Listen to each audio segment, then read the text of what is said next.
10 bold predictions for the NBA's regular season conclusion. Subscribe to Sportsmafia for more videos. The Raptors will emerge as title favorites.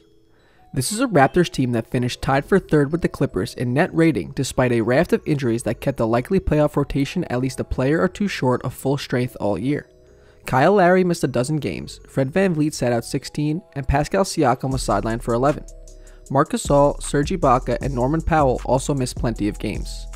Toronto's likely starting five in Lowry, VanVleet, OG Anunoby, Siakam, and Gasol only played together in 17 contests, posting a plus 11.7 net rating when sharing the floor. Head coach Nick Nurse is the best tactician in the league. Now equipped with a full set of lineup options and months to mull over different looks, he's going to run strategic circles around everyone in Orlando. Anunoby and Siakam are perfect weapons against high-end opposing wing scorers. Lowry and VanVleet are verified big game standouts, and Gasol is a genius and still probably the best in the league at guarding Joel Embiid on the block. Does it matter that the Raptors were the first team to reach Orlando and therefore might also have some kind of comfort advantage over the other 21 teams? It can't hurt. This is an already excellent team with championship experience that, with better health and time to prepare, will hit a new level. Get on the bandwagon now. Boston's other star wing shines brightest. Tatum's descent to superstardom effectively began after he was named to the All-Star team. He ratcheted up his three-point shooting off the dribble, displayed advanced craft attacking the basket, and generally morphed into exactly the kind of get-your-own-shot superstar wing around which championship-caliber teams are built. But his shooting spike is simply unsustainable. Nobody's that good. Damien Lillard was the best pull-up three-point shooter in the league this year, and he only shot 40.1%. That's not to say Tatum is going to be some massive disappointment. He's still on the short list of young franchise cornerstones. But considering the extreme defensive attention he's going to get as a result of the "he's a megastar now" narrative, Brown, who made his own leap this season, will be in prime position to capitalize. At 20.4 points per game with career highs in true shooting percentage and usage rate, Brown doesn't need the advantage of being second or third on the opposing scouting report, but he's going to get it anyway. Brown is going to blow everyone away with his defense, athleticism, and breakout scoring in the restart. Zion powers the Pelicans to the playoffs. New Orleans was just 5-5 in its last 10 games prior to the shutdown. Much of the buzz surrounding its playoff chances was based on a schedule that looked markedly easier than Memphis's and the time necessary to capitalize on it. The latter advantage is gone now. The hype generator, though, is Zion Williamson. He's the real reason the Pels are going to pull off this unlikely feat. Williamson, immediately upon arrival, was a force. He averaged 20.9 points per 36 minutes in the paint over his 19 games, a rate that would have led the league over a full season. Now, with over 4 months to improve his conditioning and further recover from the torn meniscus that shelled him for most of the regular season, he's going to be more physically dominant, and that's saying something. What's the scheme to counter a player who can't be denied deep position under the offensive boards, who can't be slowed in the open floor, and who overwhelmed veteran NBA athletes while playing his first professional minutes at far less than full strength? Do you triple team him away from the ball, basically boxing him out the entire possession, hoping to keep him off the glass? Do you face guard him to prevent his cuts and dives to the rim? Zion already looks the part of an indomitable supervillain. The fire rises, and Memphis is going to be found in the wreckage. Somebody goes 0-8. Imagine if the Phoenix Suns lose to the Wizards while the Grizzlies take down the Portland Trailblazers on July 31st, the second day of game action. That'd put the Suns 7 games back of the 8th spot with 7 games to play. Sure, they could console themselves by knowing they only have to be in 9th and within 4 games of 8th to play a force-in. But practically speaking, the Suns could be on the brink of mathematical elimination just over 24 hours into the restart. Under those circumstances, it's not just likely they would shut it down, it would be the smart move. Why risk Devin Booker's and DeAndre Ayton's health with nothing to play for? Even at full strength, the Suns are overmatched. Without those two, Mikal Bridges and anyone else on whom Phoenix' future relies, forget it. The same logic applies to several other squads like the Wizards, Kings, and Spurs. Already needing near miracles to survive, an early loss or two would remove incentives for long shots to keep trying. Somebody's going to stumble early, pack it in, and treat the rest of the bubble experience like a glorified summer league. That'll produce a winless team, maybe 2. Russell Westbrook will outperform James Harden. The Beard has a reputation for breaking down as games, minutes, and shots mount. Over the last 4 regular seasons, Harden's true shooting percentage has hovered between 61.3 and 61.9%, but his best playoff efficiency rate in that span is 58.3%.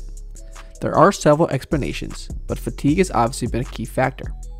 Russell Westbrook went on a tear over the last few weeks of the pre-shutdown season, thriving in a 5-out lineup, holstering ill-advised threes, getting to the rim, cutting hard, and generally playing to his strengths. He shot 53.4% from the field after the All-Star break, a major upgrade from the 46.3% he shot before it. Houston's centerless strategy won't change, and we should also assume Harden will continue to get the lion's share of defensive attention. The same opportunities Westbrook exploited to great effect prior to the shutdown will still be there. The Mavericks will finish with a higher playoff seed than the Nuggets. The Dallas Mavericks will begin play on the Disney campus 4 games behind the Denver Nuggets. That's a lot of ground to make up in 8 games. Dallas is better than its 40-27 record though, sporting the best offense in the league and a point differential that says it should be more like 45-22. Rotten luck in the clutch, which is most likely the product of a small sample size and isn't predictive of future performance, is the main culprit behind Dallas's relatively underwhelming win-loss performance. In addition, Luka Doncic's nagging hand, wrist, and ankle injuries should be healed. That's really bad news for opponents. The Mavs are primed to ascend. Denver, meanwhile, was in a nosedive prior to the shutdown. A 5-5 record in its last 10 games and a -1.5 net rating after the All-Star break were the results of a collapsing defense and an offense that, while not the main problem, was hardly a solution either. And while the Mavericks should have had 5 more wins on the regular season ledger, the Nuggets had a league-high 4.4 more than their differential says they deserved. If this prediction comes true, it'll likely mean the Nuggets lose home court advantage and suffer a first-round playoff exit. That will lead to some tough offseason questions in Denver. Giannis and LeBron combined to play fewer than 8 games. The Lakers are 5.5 games ahead of the second-seeded Clippers, while the Bucks own an even larger 6.5 game cushion on the Raptors. Neither conference's top seed is in danger of losing its playoff position, which is why even the safest predictions should have LeBron and Giannis enjoying some bench time. Sure, the Lakers and Bucks need to knock the rust off, and yes, it's also true that getting into basketball shape is a priority for both stars. But all the added dangers will result in extreme caution. How extreme? LeBron and Giannis will combine to miss more than half their team's games. You could argue the top 2 MVP candidates would be better served logging something like 15 to 20 minutes in 7 or 8 game contests apiece instead of sitting out entirely. But why bother? Give them entire nights off, call it load management, and ramp up gradually through the first round, in which both clubs should have warm-up level opponents. The anonymous hotline will have a major impact. Players are pledging to abide by a strict no-snitching code, but the cracks in that united front are already showing. Of course they are. It's just too hard to believe that among a collection of edge-seeking competitors this big, there won't be one who capitalizes on the opportunity to shift the landscape by tattling anonymously. If Chris Paul is willing to alter the course of a regular season game by unabashedly lobbying for an untucked jersey technical foul, you'd better believe someone's going to sound the alarm on a high-profile opponent breaking quarantine or otherwise running afoul of the bubble rules. This is going to happen, and it's going to at least affect seeding while possibly extending into the playoffs, depending on the whistleblower's timing. Damien Lillard will average 40 points per game. The Blazers guard finished up the pre-shutdown portion of the season at 28.9 points per game, a career high that ranked 5th in the league. He also averaged 45.1 points in an 8-game span between January 17th and February 1st. So we know he's got a run in him that can produce a scoring average that ridiculous.